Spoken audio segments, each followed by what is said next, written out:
Menanggapi meningkatnya pandemi di Taiwan, peringatan siaga tingkat ketiga nasional diumumkan. Jaringan Berita Global Penduduk Baru juga menghasilkan serangkaian topik kampanye pencegahan pandemi nasional, sehingga penduduk baru yang terbatas dalam bahasa Mandarin dapat menggunakan bahasa di unit pengajaran, belajar kata-kata penting dan kalimat sederhana yang berkaitan dengan pencegahan pandemi, dan juga membiarkan teman-teman Taiwan belajar bahasa sederhana Vietnam, Thailand, dan Indonesia melalui unit ini. Dalam episode pengajaran bahasa ini, kami akan menggunakan video promosi CDA untuk mengilustrasikan petunjuk penggunaan antigen di rumah. Saat ini, produk reagen uji COVID-19 telah disetujui untuk penggunaan di rumah, dan orang dapat membelinya dari saluran legal seperti apotek dan toko obat. Perhatikan kode yang disetujui dan masa berlaku proyek pencegahan pandemi kota keluar saat membeli melalui jalur hukum.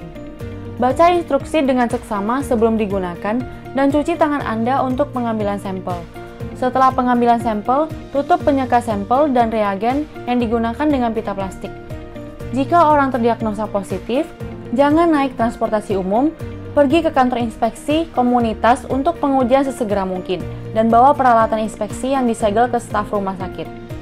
Jika hasil inspeksi adalah peralatan inspeksi yang disegel negatif, itu harus dibuang sebagai sampah umum dan peraturan pencegahan pandemi harus dipatuhi, dan manajemen kesehatan diri harus dilanjutkan. Diingatkan kembali kepada semua orang, Anda harus melakukan ini setiap saat, sering mencuci tangan, memakai masker, menjaga jarak sosial, mengurangi keluar jika tidak perlu, menghindari tempat atau aktivitas dengan terlalu banyak orang, dan aktif bekerja sama dengan berbagai tindakan pencegahan pandemi. Mari kita melawan pandemi bersama-sama. Halo teman-teman semuanya, selamat datang di NIA Global News bersama saya Sandy. Kali ini aku mengundang kalian kembali untuk bergabung kembali di kelas Mandarin bersama saya, Sandy. Berdasarkan informasi yang di depan tadi, kali ini aku bakal ngajarin kalian kosakata dan kalimat yang berhubungan dengan informasi yang tadi. Nah, kita langsung aja ke kosakata pertama. Yaoju, apotek. Yaoju, apotek. Yaoju, apotek. Kosakata kedua yaitu gou-mai, membeli. Gou-mai, membeli. Gou-mai, membeli. Kosakata ketiga yaitu mi-fong, segel. Mi-fong, segel. Mi-fong, segel.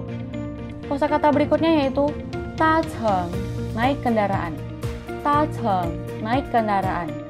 Da-cheng, naik kendaraan.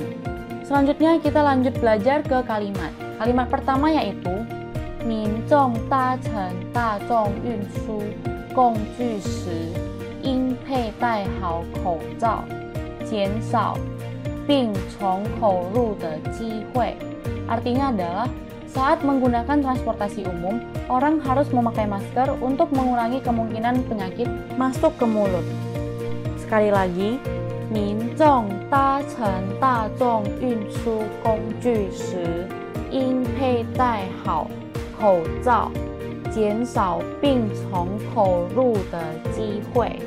Saat menggunakan transportasi umum, orang harus memakai masker untuk mengurangi kemungkinan penyakit masuk ke mulut. Kemudian kalimat kedua yaitu 裁剪过的试剂和试剂棒需用塑胶袋密封包装，再以一般垃圾处理. Reagen dan stik reagen yang terkumpul harus disegel dan dikemas dengan plastik, dan kemudian dibuang di tempat sampah. Sekali lagi, 裁剪过的试剂和试剂棒需用塑胶袋密封包装，再以一般垃圾处理. Reagen dan stik reagen yang terkumpul harus disegel dan dikemas dengan plastik, dan kemudian dibuang di tempat sampah. Oke, itu dia tadi teman-teman kosakata dan kalimat yang bisa aku ajarin hari ini. Semoga bermanfaat dan semoga kalian semakin semangat lagi belajar bahasa Mandarinnya. Terima kasih.